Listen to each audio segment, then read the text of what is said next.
Leon sat alone in his apartment, the stifling silence enveloping him like a shroud. The television, once a source of distraction, now added to his sense of isolation, the cheerful chatter of the news anchors merely accentuating the emptiness of the apartment. Every creak, every whisper of the wind felt amplified in Lamont's absence. His health, always a frail thing, seemed to take a turn for the worse in the suffocating silence. He could feel a bitter sting at the back of his throat, a precursor to the wave of coughs that never seemed too far away. Each coughing fit left him gasping for breath, his body trembling with the exertion. His parched lips cracked with every movement, the sharp sting serving as a stark reminder of his dehydration.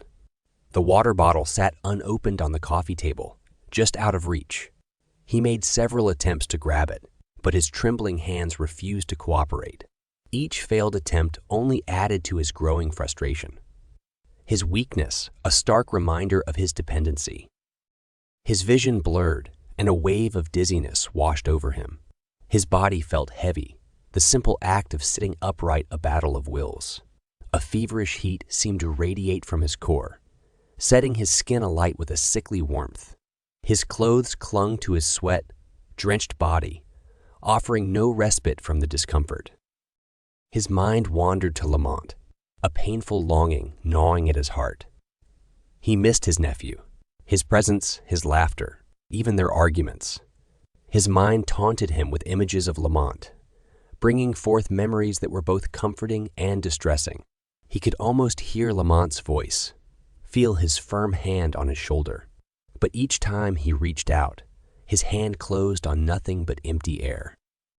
As the hours ticked by, his discomfort morphed into full-blown pain. Each breath was a laborious effort, his chest tightening with each intake. The room spun around him, the walls closing in, the ceiling bearing down. A bitter taste filled his mouth, his throat burning with every swallow.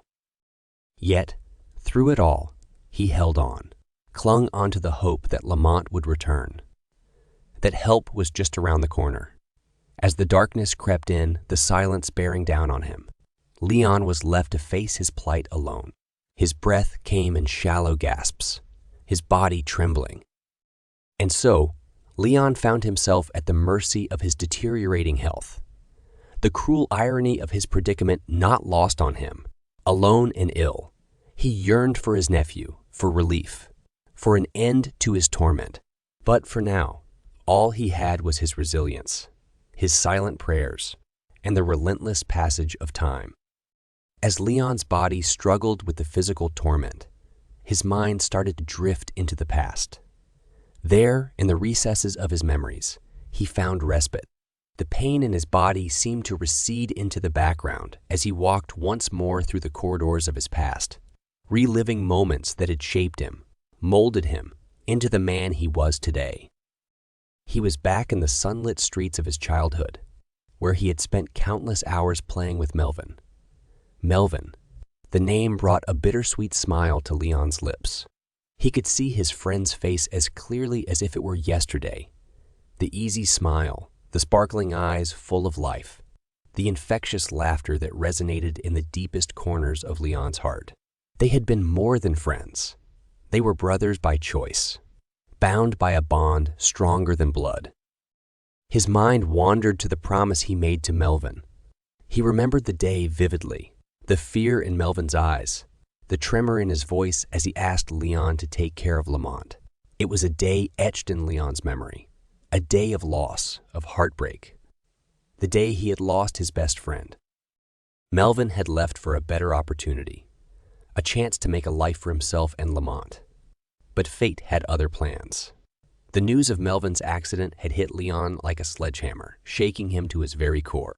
In one cruel stroke, fate had snatched away his best friend, leaving a gaping hole in Leon's life. His thoughts then turned to the aftermath. The tears, the pain, the sense of loss that was almost too much to bear. But in the midst of that devastation, he found a purpose. In Lamont, he saw a piece of Melvin, a living reminder of the bond he had shared with his best friend. He had taken Lamont under his wing, not just out of obligation, but because it had felt right. It had been his way of keeping Melvin alive, of honoring his memory. As he lay alone in his apartment, besieged by illness, the weight of his promise to Melvin bore down on him. He felt a pang of regret, a sense of guilt for letting Lamont down, for failing Melvin. But as he closed his eyes, he saw Melvin's face, not tinged with disappointment, but radiating understanding, forgiveness. And in that moment, amidst the pain and guilt, Leon found a semblance of peace. But the ghosts of the past couldn't erase the harsh reality of the present. As the memories faded, he was left alone once more. The silence of the apartment a stark contrast to the lively echoes of his past. The cold grip of loneliness clung to him, a constant reminder of his solitude, of his loss. And as the memories receded, Leon found himself once more at the mercy of his present. A world marked by pain, loss, and a promise that lay heavy on his heart. The grip of the fever loosened, leading Leon down the rabbit hole of his subconscious, where shadows of the past danced to the rhythm of his fitful sleep. His mind's eye opened to the sun, soaked fields of his youth, where younger Leon, strong and vital, met the gaze of a woman that would forever change his life, Lilith. Her ebony hair flowed like a river at midnight, eyes as deep and enigmatic as the farthest reaches of space. Her beauty was otherworldly, intoxicating, ensnaring young Leon within its mesmerizing grasp. He was a moth to her flame, consumed by an undying love that burned brighter than the sun. Their love story was one of passion and desire, where the world ceased to exist beyond their shared gaze. But the vibrance of their relationship was matched only by its volatility. His devotion to Lilith was unequivocal, but so was his naive ambition, his hunger for more. It was a fatal flaw that would cost him dearly. Leon's mind replayed the moment of his betrayal, the hushed whispers, the clandestine meetings, the stolen moments with another woman. His heart had strayed, carried away by the thrill of a forbidden love.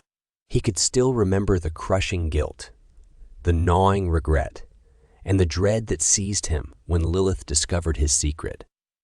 The memory of their final confrontation was as vivid as if it were yesterday. Lilith, her eyes awash with heartbreak and anger, had confronted him.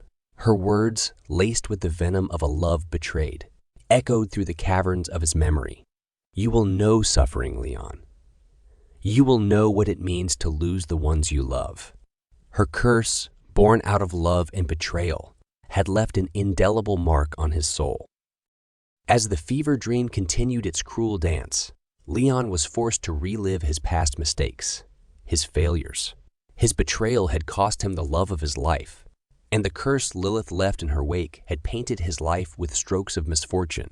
As he drifted between the realms of consciousness and delirium, Leon was left with the haunting echoes of his past, a chilling reminder of the cost of his betrayal.